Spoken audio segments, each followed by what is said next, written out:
दोस्तों, आप सभी का स्वागत है एक बार फिर से आपके अपने यूट्यूब चैनल यूनिक ज्ञान में। आज हम BA 5th semester political science chapter 8 देखेंगे, पेपर सेकंड का, जिसमें हमें पढ़ना है बजट की अवधारणा। और हम इसमें भारत में बजट किस प्रकार से बनाए जाते हैं, उसकी क्या प्रोसेस है, इसकी प्रक्रिया क्या है, अच्छे से हम देखेंगे। बजट के प्रकार को देखेंगे।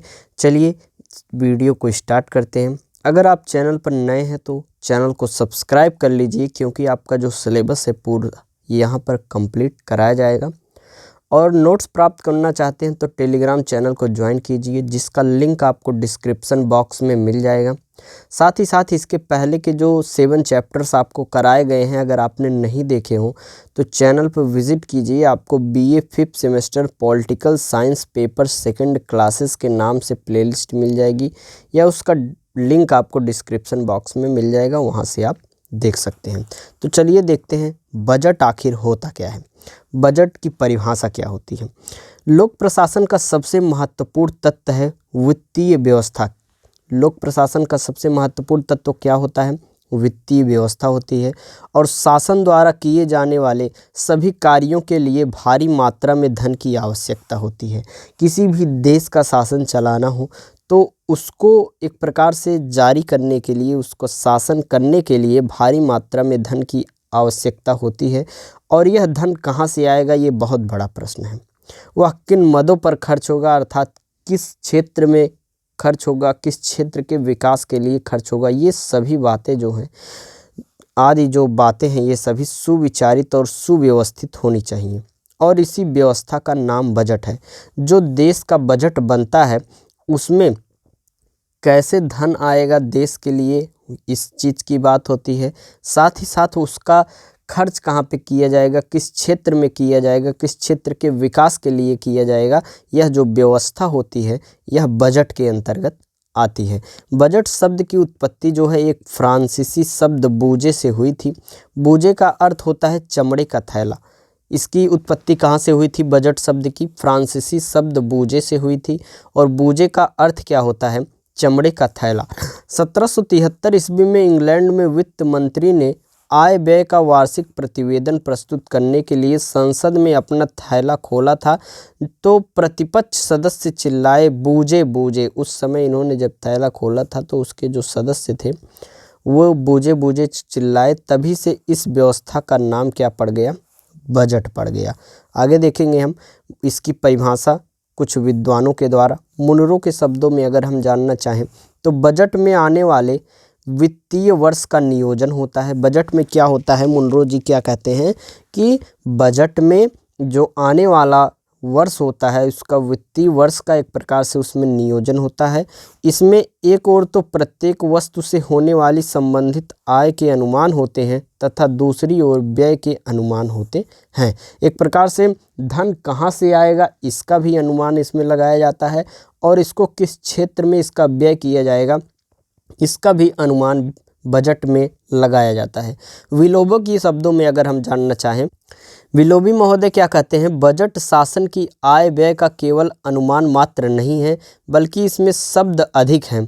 यह एक साथ रिपोर्ट है, अनुमान है और प्रस्ताव है। आगे देखेंगे क्लाउडन क्या कहते हैं?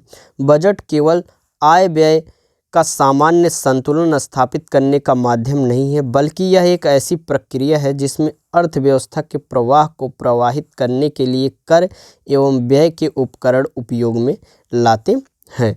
अच्छे बजट के सिद्धांत क्या होते हैं, अर्थात अच्छा बजट किन सिद्धांतों के आधार पर बनता है, कैसा बजट बने कि वह एक प्रकार से अच्छा बजट कहलाए, हम आगे देखेंगे। किसी देश के प्रशासन का आधार उसका बजट होता है।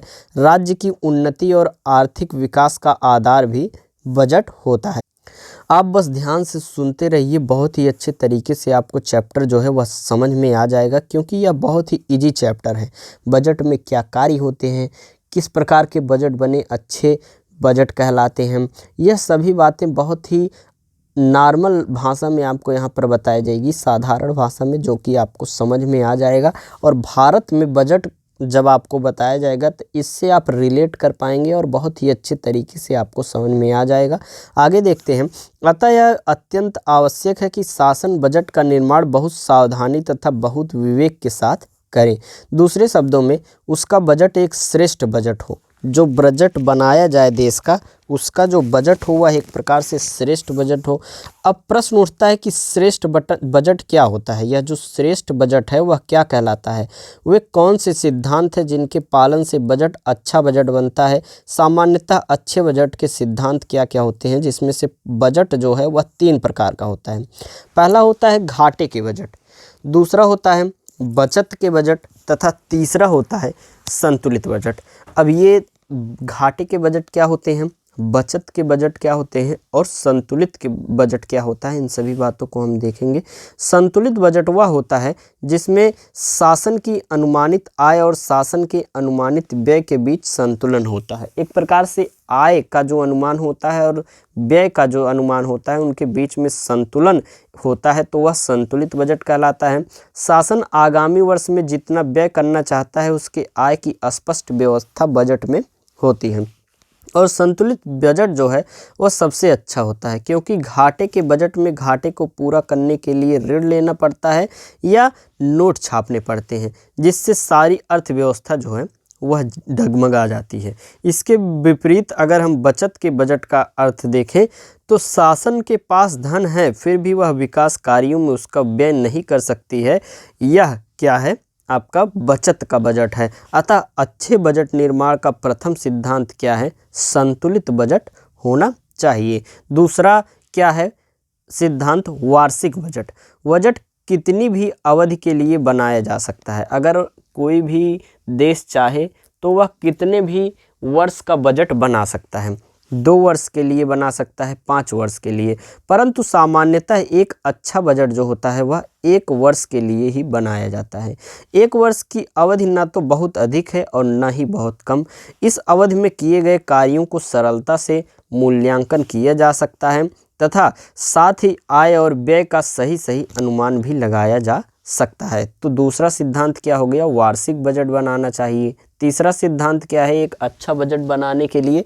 तीसरा है नगद राशि पर आधारित बजट। बजट में व्यय की जो व्यवस्थाएं की जाए वे नगद राशि पर आधारित होनी चाहिए।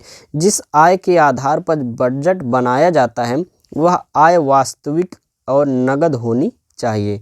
अनुमानित ऋण पर अथवा किसी अन्य काल्पनिक आय के आधार पर बजट बनाना जो है उपयुक्त नहीं होगा। इसलिए एक अच्छे बजट में प्राक्कलन नगद राशि आधारित होने चाहिए। चौथा क्या है? यथार्थवादी बजट। बजट आगामी वर्ष की अनुमानित आय व्यय का लेखा होता है, इसलिए यह अत्यंत आवश्यक है कि यह अनुमान यथार्थ के समीप होना चाहिए। अनुमान बहुत अधिक आशावादी भी नहीं होने चाहिए और बहुत अधिक निराशावादी भी नहीं होने चाहिए। एक प्रकार से जो अनुमानित आय किया जाए, अनुमानित व्यय जो लगाया जाए वह यथार्थ से संबंधित हो। करों से प्राप्त होने वाली अनुमानित आय वास्तविक तथ्यों पर आधारित होनी चाहिए, क्योंकि यदि अनुमान गड़बड़ा गए तो सारी व्यवस्था जो है वह चरमरा जाती है। 5वां सिद्धांत क्या है? एक अवधि के लिए एक ही बजट। अच्छे बजट के लिए यह बहुत आवश्यक है कि एक अवधि के लिए एक ही बजट हो। आजकल बजट के समय आलोचना से डरने के कारण मुख्य बजट तो बहुत लोकप्रिय बना दिया जाता है, परंतु कुछ महीनों पश्चात नए कर लगा दिए जाते हैं। मतलब जो एक प्रकार से बजट बनाया जाता है उसको लोकप्रिय बनाने के लिए उसमें कुछ अतिरिक्त धनराशि जोड़ दी जाती है, लेकिन कुछ वर्षों के पश्चात मतलब कुछ महीनों के पश्चात, 1-2 महीनों के पश्चात उसमें कर लगाकर उस धनराशि को बनाया जाता है, संतुलन किया जाता है, जो कि एक प्रकार से गलत है। अथवा पूरक बजट बना दिया जाता है। यह एक दोषपूर्ण व्यवस्था है, क्योंकि इससे शासन की आर्थिक व्यवस्था तो बिगड़ती है, व्यापारिक और व्यावसायिक संस्थाओं की आर्थिक व्यवस्था भी बिगड़ती है। अप्रत्याशित नवीन करारोपण के लिए तैयार नहीं रहते हैं। अगला हमारा सिद्धांत क्या है? व्यापक बजट। व्यापक बजट कैसे बनाया जाए? हेरल्ड स्मिथ नामक अर्थशास्त्री के अनुसार बजट के बिना अपवाद के भी सरकारी कार्यकलापों पर प्रकाश डालते हुए व्यय तथा राजस्व का उल्लेख समग्र रूप से होना चाहिए। वर्तमान युग में शासन का कार्यक्षेत्र बहुत विस्तृत हो गया है। साथ ही शासन के आय के स्रोत भी बहुत व्यापक हो गए हैं।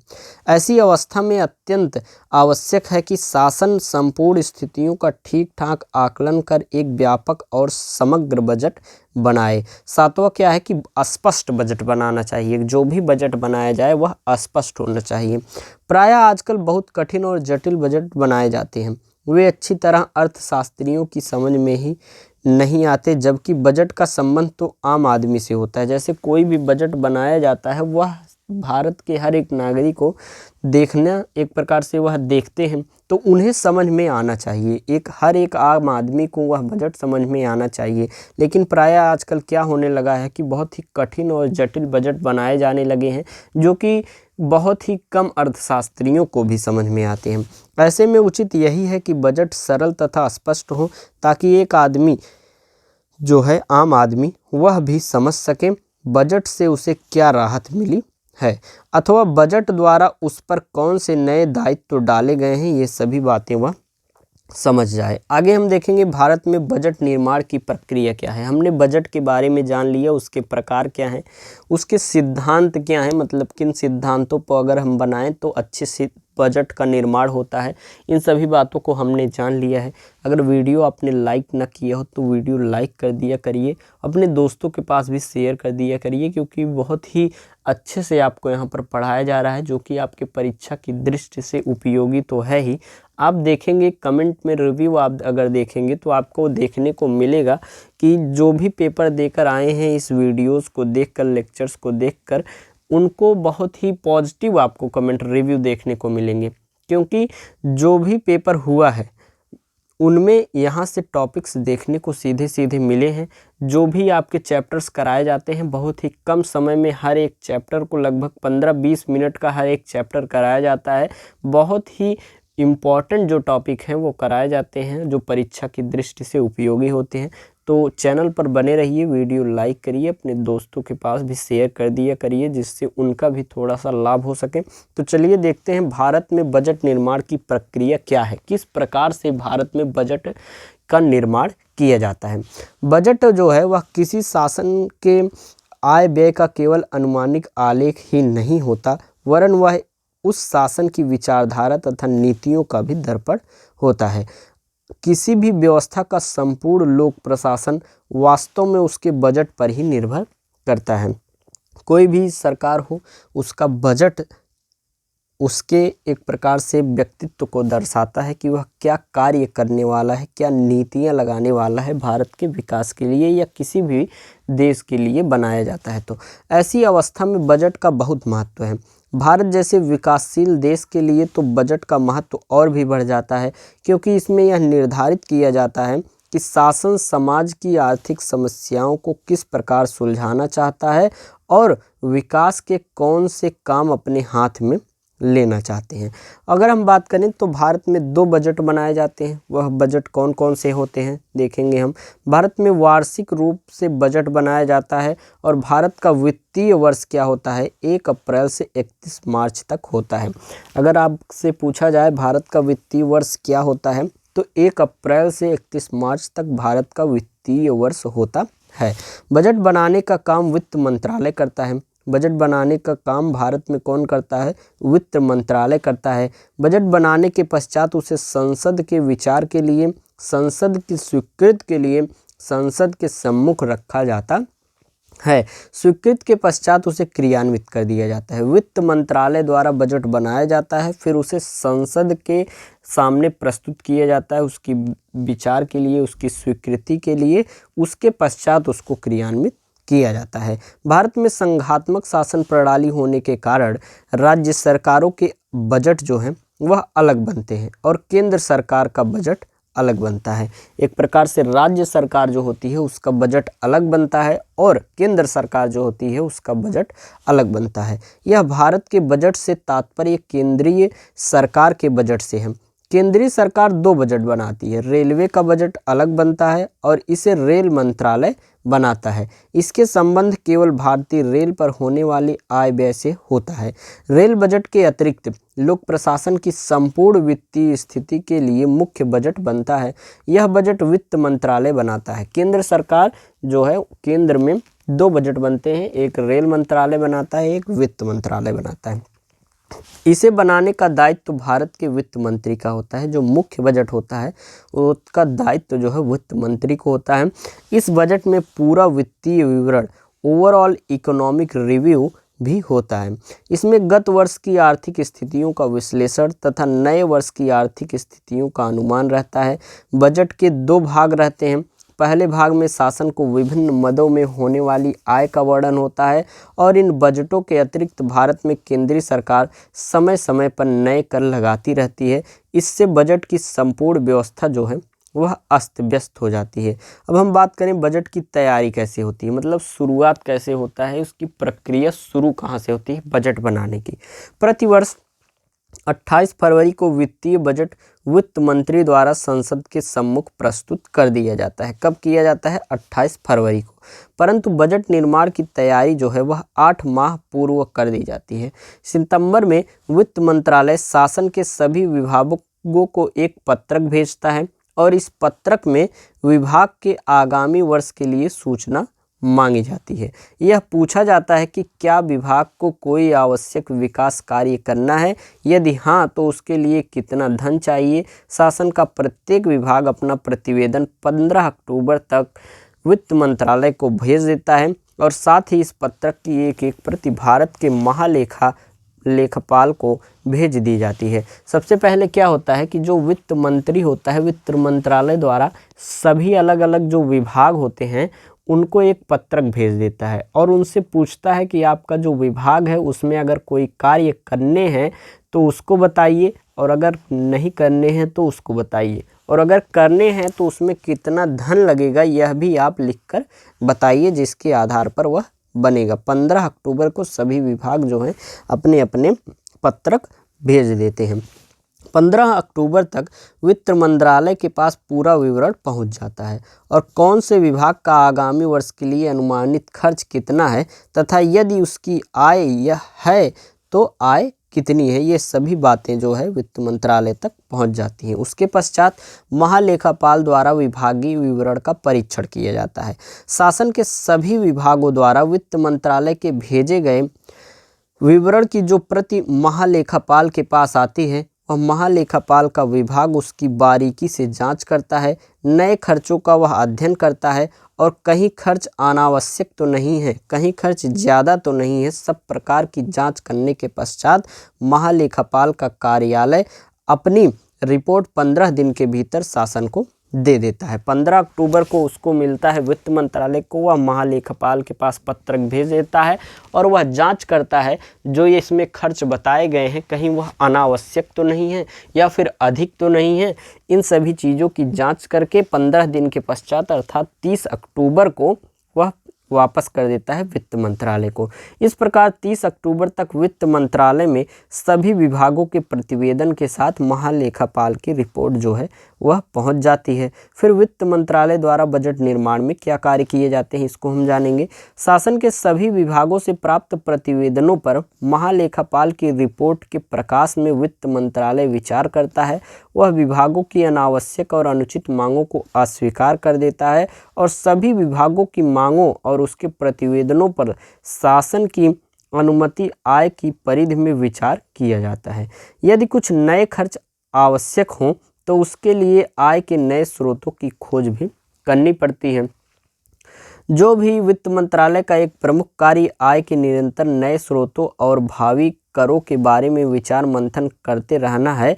सभी मुद्दों पर गंभीरता से विचार करने के पश्चात वित्त मंत्रालय जनवरी तक अपना बजट जो है वह तैयार कर लेता है। आपको यहाँ तक समझ में आ गया होगा। सबसे पहले 8 महीने पूर्व जो है बजट के लिए सभी विभागों को एक पत्रक भेजा जाता है वित्त मंत्री के द्वारा। फिर वहाँ से सभी विभाग अपने अपने व्यय को, अपने अपने खर्च को बताते हैं। 15 अक्टूबर को वित्त मंत्रालय में भेजते हैं। फिर वह महालेखापाल के पास भेजता है। 15 दिनों तक जांच करता है महालेखापाल। 30 अक्टूबर को उसकी जांच करके फिर से वित्त मंत्रालय के पास भेज देता है। फिर उसमें विचार मंथन करके जो भी अत्यधिक खर्च होंगे उसके लिए कहाँ से धन आएगा, मतलब उसकी आय कैसे होगी, उसने धन की, ये सभी विचारों पर मंथन करता है और फिर जनवरी तक वह अपना बजट जो है वह बना लेता है। फिर उस पर मंत्रिमंडल में विचार किया जाता है। यदि किसी अन्य विभाग में और वित्त मंत्रालय में कुछ विवाद हो तो उसे मंत्रिमंडल में सुलझा लिया जाता है। मंत्रिमंडल द्वारा अनुमोदित बजट को अंतिम रूप दिया जाता है। सामान्यतः 28-29 फरवरी को संपूर्ण शासन की ओर वित्त मंत्री बजट को संसद के सम्मुख प्रस्तुत करता है और लोकतंत्र का यह सिद्धांत है कि जनता के प्रतिनिधियों की स्वीकृति के बिना कोई भी वित्त विधेयक क्रियान्वित नहीं हो सकता। अतः संसार के सभी लोकतंत्रों के समान भारत में भी संसद की स्वीकृति के पश्चात ही बजट क्रियान्वित किया जाता है। अतः बजट के क्रियान्वयन से पूर्व संसद की स्वीकृति बहुत महत्वपूर्ण मानी जाती है और उसके बीच में जो संसद के बजट की स्वीकृति करता है उसके बीच में उसे कुछ स्थितियों से गुजरना पड़ता है। पहला है कि बजट का प्रस्तुतिकरण करते हैं, वह जो वित्त मंत्रालय होता है वह बजट का प्रस्तुतिकरण करता है। फिर बजट पर सामान्य चर्चा होती है, फिर लेखा अनुदान होता है, फिर मांगों पर वाद विवाद होता है। जो भी मांग वित्त मंत्रालय द्वारा किया गया रहता है बजट में उस पर वाद विवाद होता है। जो सही होता है उसके लिए सही, जो गलत होता है उसको काटा भी जा सकता है। विनियोजन विधेयक पर विचार किया जाता है, जो विनियोजन विधेयक है उस पर भी विचार किया जाता है। वित्त विधेयक की स्वीकृति की जाती है और इस प्रकार बजट जो है वह पूर्णतः तैयार हो जाता है। इतनी प्रक्रियाओं के पश्चात भारत का जो बजट है वह तैयार हो जाता है। इस प्रकार आपने चैप्टर 8 अपना कंप्लीट कर लिया, बजट की अवधारणा, जो कि हमने बहुत ही अच्छे तरीके से आपको पढ़ाया। इसका जो आप PDF है नोट्स वह आपको टेलीग्राम चैनल पर भी मिल जाएगा। वीडियो देखें और रिवीजन के लिए एक बार नोट्स से पढ़ लें, या अपना हैंड रिटन बोर्ड बनाना चाहते हैं तो भी वहां से आप ले सकते हैं। तो वीडियो देखिए, अपने दोस्तों के पास भी शेयर कीजिए। वीडियो आप लाइक नहीं करते हैं तो लाइक अवश्य कर दिया करिए। धन्यवाद, मिलते हैं अगले वीडियो में।